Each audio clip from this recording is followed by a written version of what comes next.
We have really had a lot of rain this winter, haven't we? And the last time it rained, really poured. Somehow in my mind, Noah came to me. And I was thinking about the floods. There's been a lot of flooding going on in our communities around Northern California. And I was thinking about Noah, and after the 40 days and 40 nights were over for the rain, God promised not to flood the earth again. From Genesis 9, I'm going to read starting verse 8. Then God said, and this is after the rain stopped and after there was dry land, when the dove came back and brought the olive branch that signified dry land, and all the water dried up. And Noah was on dry land and had released everyone from the ark. God said to Noah and to his sons with him, I now establish my covenant with you and with your descendants after you, and with every living creature that was with you, the birds, the livestock, and all the wild animals. All those that came out of the ark with you, every living creature on earth. I establish my covenant with you. Never again will all life be destroyed by the waters of the flood. Never again will there be a flood to destroy the earth.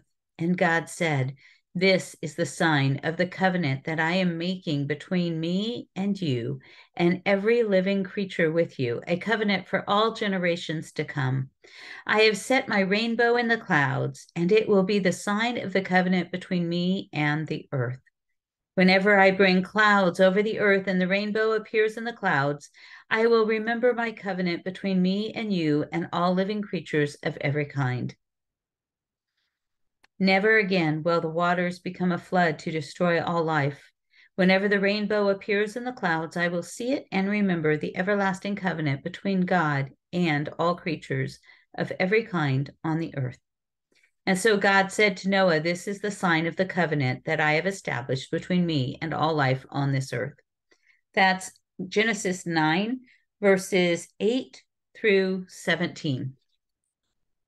And certainly we are in the middle of Lent, and we are coming up on Palm Sunday and then Easter, where we are reminded that God loved the world so much that he gave his son. The full covenant, the full promise of God's love for us.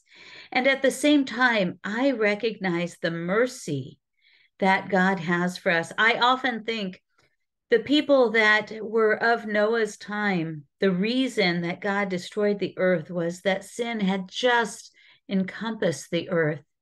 And I know that's still the same and true now, just as true as it was then. But God is faithful to keep his promises to us. And so the covenant that he gave that day, and that reminder that he would never destroy the earth completely with water and floods again, still holds true. And the covenant that God has with us today about Jesus the Christ coming and saving us all, absorbing our sin with his blood, is still true today.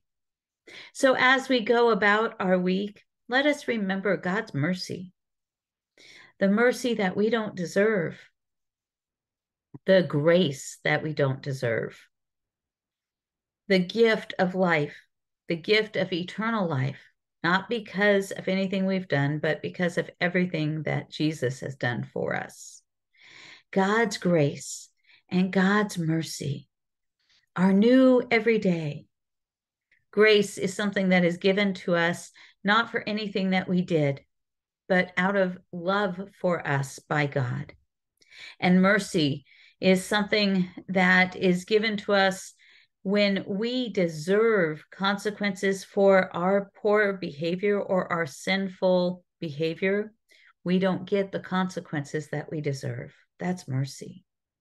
Rather, we get God's love and grace. So again, as you're going into Palm Sunday and Easter, as we close out our Lenten time together, Remember God's promises, the same yesterday, today, and tomorrow, and thank Him for the gifts that He gives you. Have a blessed week.